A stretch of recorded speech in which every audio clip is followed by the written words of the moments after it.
Fall is in full swing once again in Spokane, Washington, and as Gonzaga students continue to collect knowledge, they are also accumulating probational write-ups. Campus housing, otherwise known as dormitories. Gonzaga students are meant to spend at least 2 years in dormitories like beautiful DeSmet Hall here. For a lot of underclassmen, some of the memories they create in these hallways are the greatest that they'll have in their college experience. However, some academic failures can arise just from one simple sound. It is relatively easy to receive an alcohol infraction in the dorms.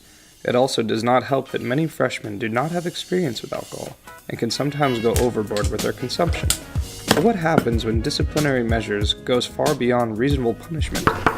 Hey RA, I heard cans! I feel like I changed a lot from freshman to sophomore year, but the way the conduct process works is it doesn't see that.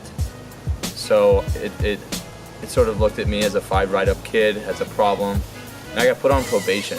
Or you are into probation or trouble with your school. So I was not able to go abroad whatsoever, and I don't know if I'll be able to go this summer or at all in my college career. Just to be clear, I do not believe that there should be any abolishment of all alcohol policies at Gonzaga University.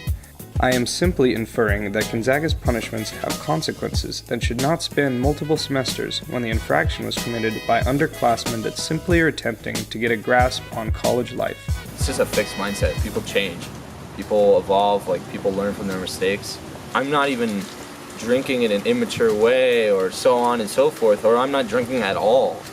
But Gonzaga as school and their disciplinary system makes it impossible for you to not feel that anxiety, especially because we don't have a Good Samaritan policy. If someone is in dangerous level of toxicity in a dorm room, Good Samaritan policy, all it means is that if you're not drinking, or even if you may have had a few drinks, if you call authorities or an ambulance to get this person help, you're not going to be in trouble for it. So our system, you will get written up, you will face penalties, so it's incentivizing people to not take care of each other. It's ridiculous to me. My roommate was very intoxicated. He was out in the hallway stumbling around. He obviously needed help, so I went and got the RA, and he ended up calling the ambulance to come and help my roommate, but I ended up getting written up in the process, so we both got in trouble. He got in really big trouble because it wasn't his first write-up. He ended up actually getting suspended, and that was freshman year, and it's junior year now, and he hasn't come back. In my experience, I've known several kids who got suspended from Gonzaga for drinking in college, which is so surprising.